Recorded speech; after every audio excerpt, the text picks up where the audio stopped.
Hi friends, welcome back to my channel. അൽഹംദുലില്ലാ, ഇന്നലെ ഹജ്ജ് പെരുന്നാളായിരുന്നു. എൻ്റെ കുറച്ച് പെരുന്നാൾ വിശേഷങ്ങളാട്ടോ ഇന്ന് ഞാൻ ഷെയർ ചെയ്യുന്നത്. നിങ്ങളുടെ പെരുന്നാളൊക്കെ എങ്ങനെ ഉണ്ടായിരുന്നു? നിങ്ങളെ പെരുന്നാൾ വിശേഷങ്ങളൊക്കെ ഒന്ന് ഷെയർ ചെയ്യണം കേട്ടോ, കമൻറ്റിലൂടെ.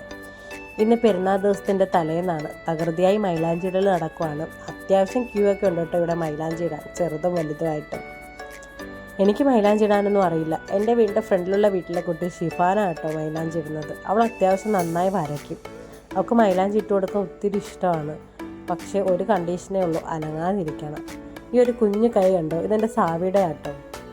എനിക്ക് മൈലാഞ്ചി ഇടുന്ന കണ്ടപ്പോൾ അവനിക്ക് മൈലാഞ്ചി ഇടണം. അങ്ങനെ രണ്ട് കുത്തൊക്കെ ഇട്ട് കൊടുത്ത് ഷിഫാന അങ്ങ് അഡ്ജസ്റ്റ് ചെയ്തു. എൻ്റെ കല്യാണത്തിനാട്ടോ ഇത്ര അടിപൊളിയായിട്ട് ഞാൻ മൈലാഞ്ചി ഇട്ടത്. അതിനുശേഷം ഇപ്പോഴാണ് എനിക്ക് ഒത്തിരി ഇഷ്ടപ്പെട്ടു. കുറച്ച് പട്ടിഷമൊക്കെ ഞാൻ കാണിച്ചു. ഇത് അയ്യുട്ടിയുടെ കൈയാട്ടോ, ഷിഫാനയുടെ അനിയത്തിയുടെ. നന്നായി തന്നെ ഇട്ടിട്ടുണ്ട്. രാവിലെ എന്നെ കൊണ്ടൊന്ന് കാണിച്ചു കേട്ടോ. ഇന്ന് പെരുന്നാൾ ദിവസമാണ്. രാവിലെ തന്നെ എഴുന്നേറ്റ് കുളിച്ച് റെഡിയായി സുന്ദരിയായിട്ടുണ്ട്.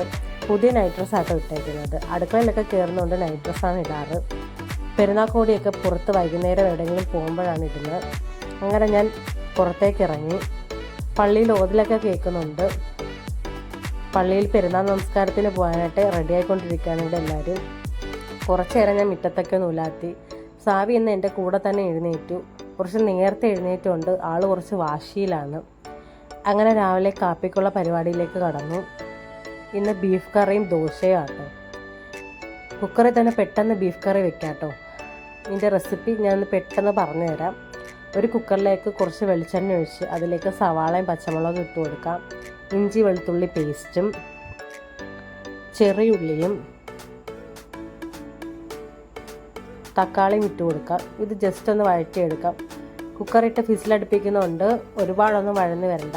ഇതിലേക്ക് പൊടികളായിട്ട് മുളക് പൊടിയും മല്ലിപ്പൊടിയും മഞ്ഞൾപ്പൊടിയും ഗരം മസാലയും ഉപ്പും ഇട്ട് നന്നായി മിക്സ് ചെയ്തെടുക്കാം.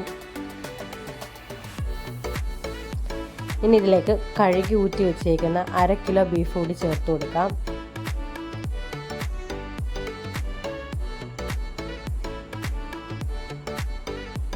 ഒന്നും കൂടെ ഒന്ന് നന്നായി മിക്സ് ചെയ്ത് കൊടുക്കാം. ഇതിലേക്ക് കുറച്ച് വെള്ളം മാത്രം ഒഴിച്ചു കൊടുക്കാം. ബീഫിൽ നിന്ന് വെള്ളം ഇറങ്ങും, അതുകൊണ്ട് കുറച്ച് വെള്ളം മാത്രം ഒഴിച്ചാൽ മതി. ഇനി ഇതൊന്ന് 10 വിസിൽ വരെ ഞാൻ അടുപ്പിച്ചിട്ടുണ്ട്. ഇറച്ചിയുടെ വേവ് അനുസരിച്ചാണ് വിസിലിൻ്റെ എണ്ണം. ഇതിപ്പോൾ വിസിലൊക്കെ വന്നിട്ടുണ്ട്. ബീഫ് കറി റെഡി ആയിട്ടുണ്ട്. സൂപ്പർ ടേസ്റ്റ് ആട്ടോ. ഒരിക്കലെങ്കിലും ഇതൊന്ന് ട്രൈ ചെയ്ത് നോക്കണം. പിന്നെ സാവിയെ കുളിപ്പിച്ച് റെഡിയാക്കി. ആൾ രാവിലെ തന്നെ കുറച്ച് മുടയായിരുന്നു. പിന്നെ എങ്ങനെയൊക്കെ ഒന്ന് സൈസാക്കി എടുത്തു. വീഡിയോ എടുക്കുന്നതിൻ്റെ ചിരിയാട്ടോ ഇത്. പുതിയ ഉടുപ്പിട്ടതിൻ്റെ സന്തോഷവും ഉണ്ട് കേട്ടോ ആൾക്ക്.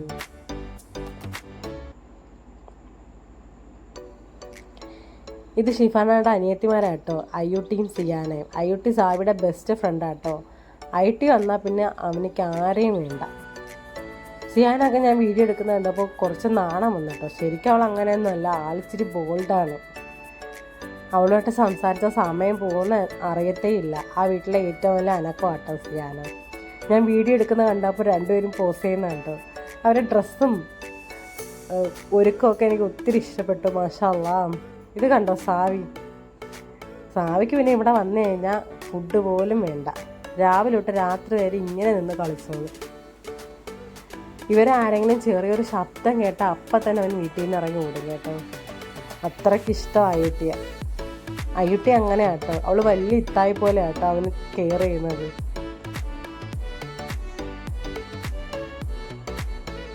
പള്ളി വിരിഞ്ഞ് വരുമ്പോൾ വീട്ടിലെ റിലേറ്റീവ്സും ഫ്രണ്ട്സും ഒക്കെ വരുമ്പോൾ കൊടുക്കാൻ ഒരു മധുരം ഉണ്ടാക്കണം. അങ്ങനെ ഞാൻ ഇന്ന് പായസം ഉണ്ടാക്കാമെന്ന് വിചാരിച്ചു. സേമിയ പായസം ഒരു വെറൈറ്റിയിലാണ് ഉണ്ടാക്കുന്നത്. ഇതിൻ്റെ ഫുൾ റെസിപ്പി ഞാനൊരു ഷോർട്സ് ആയിട്ട് ഇടുന്നുണ്ട്. എല്ലാവരും കയറി നിന്ന് കണ്ടു നോക്കണം. വളരെ സിമ്പിളായിട്ട് തന്നെ ഉണ്ടാക്കാൻ പറ്റും. സൂപ്പർ ടേസ്റ്റ് ആയിരുന്നു കേട്ടോ ഈ പായസം. എല്ലാവർക്കും ഒത്തിരി ഇഷ്ടപ്പെട്ടു.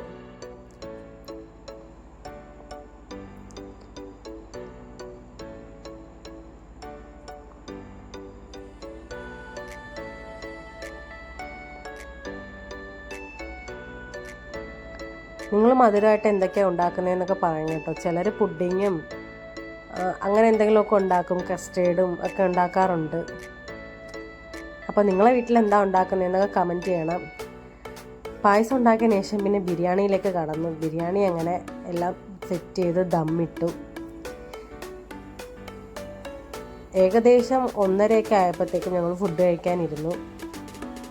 ഫുഡൊക്കെ എല്ലാവരും കൂടെ ഒന്നിച്ചിരുന്ന് കഴിച്ചു. ഫുഡ് കഴിച്ച് കഴിഞ്ഞപ്പോൾ പിന്നെ മത്തായി കുറച്ച് നേരം ഉറങ്ങി. പിന്നെ ഒരു 4:30 ആയപ്പം പെരുന്നാക്കോടിയൊക്കെ ഇട്ട് ഒരുങ്ങി പുറത്തേക്ക് പോവാണ്. അപ്പോൾ എനിക്ക് ചെറിയൊരു ജലദോഷക്കോൾ വന്നതുകൊണ്ട് ഞാൻ വീഡിയോ അങ്ങ് നിർത്തി. അപ്പോൾ എൻ്റെ വീഡിയോ ഇഷ്ടപ്പെട്ടാൽ തീർച്ചയായും എൻ്റെ ചാനലൊന്ന് ലൈക്ക് ചെയ്യും, ഷെയർ ചെയ്യും, സബ്സ്ക്രൈബ് ചെയ്യും ചെയ്യണം. അപ്പോൾ അടുത്ത വീഡിയോ ആയിട്ട് വരുന്നവരെ ടാറ്റാ ബൈ ബൈ.